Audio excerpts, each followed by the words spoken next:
오늘이 밤의 TV 토론입니다. 4자. 그런데 양자 토론 결렬에 대한 후폭풍 논란도 만만치 않습니다. 여야 각자의 입장 한번 들어보시죠. 작년부터 토론을 하자고 그러길래 이거는 이제 허세라고 봤고요. 물어볼 게 어디 한두 가지가 아니지 않습니까? 제가 무슨 뭐 수사기관에서 조사하듯이 물어볼 수는 없지만 국민들이 가지고 계시는 그동안 제대로 검증하지 못했던 부분에 대해서 질문만 하더라도 답하기가 용이하지 않을 것으로 저는 봤는데 무슨 뭐 대장동은 10분만 하자라든지 또는 자료를 들고 오지 마라. 제가 본인이 결제한 서류 이런 거 다 가지고 가야 되지 않겠습니까? 되게 어떤 캠프가 이 한 방으로 끝낸다 이렇게 집중하는 경우에 되게 실패하는 경우가 많습니다. 대장동 이슈는 거기에 매달리면 매달릴수록 오히려 그게 윤석열 후보의 발목을 잡는 늪이 될 가능성이 크다. 오히려 윤석열 후보의 조급함을 드러내는 악재가 될 가능성도 있다. 세상 민감한 게 토론입니다. 잘했다고 생각해도 잘하지 않을 수도 있고 잘 못하고 생각했다고 했는데도 결과적으로 잘 된 경우도 많습니다. 그만큼 토론이 민감합니다. 말을 너무 유창하게 잘해도 꼭 좋다고만 할 수 없고 공격을 많이 한다고 해도 꼭 좋다고 할 수만 없는 게 그게 또 토론입니다. 여야의 숨은 전략 살펴보시죠. 오늘 밤이에요. 4인 TV 토론 8시 120분간 지상파 3사 생중계 민주당의 전략. 솔직해요. 생태탕 경험 뼈 아팠다. 솔직해. 생태탕 경험 뼈 아팠다. 다충수였다는 거죠. 네거티브 안 할 것이다. 잘난 척 자제. 공격에 흥분하지 않는 게 포인트. 바지라도 내릴까요? 이런 말 절대 안 된다. 잘난 척 자제. 국민의힘 전략. 공세 많이 받은 후보가 1등이다. 윤석열 난타전 오히려 환영하고 있어요. 이 후보 의혹 검증에 집중하겠다.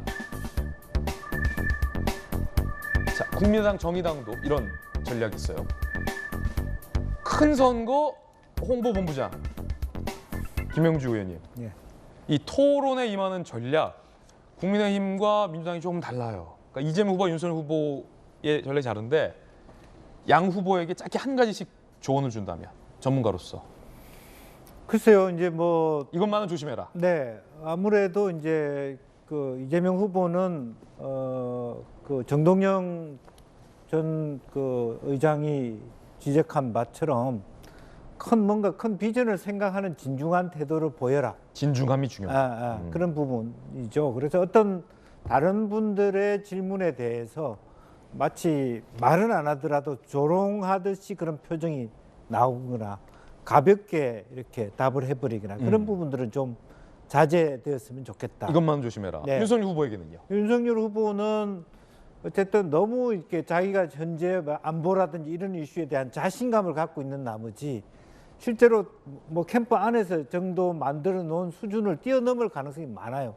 자기가 잘 되고 있다고 생각하기 때문에 그것이 굉장히 자기가 정확하게 숙성되지 않는 어떤 공약과 내용들로 나갈 가능성이 많기 때문에 그건 좀 자기 스스로가 조금 캄다운 시킬 필요가 있겠다 그런 생각을 갖게 됩니다. 역대 TV 토론에서도 그 한마디로 토론의 성적표가 규정된 경우도 있었습니다. 뭐 예를 들어 이런 경우 말이죠.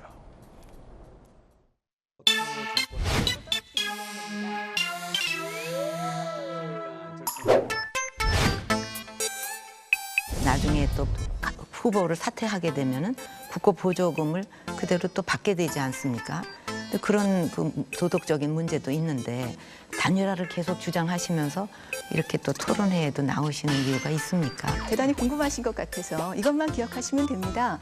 박근혜 후보 떨어뜨리기 위한 겁니다. 저는 박근혜 후보를 반드시 떨어뜨릴 겁니다. 제가 MB의 아바타입니까? 한간에 그런 말도 있죠.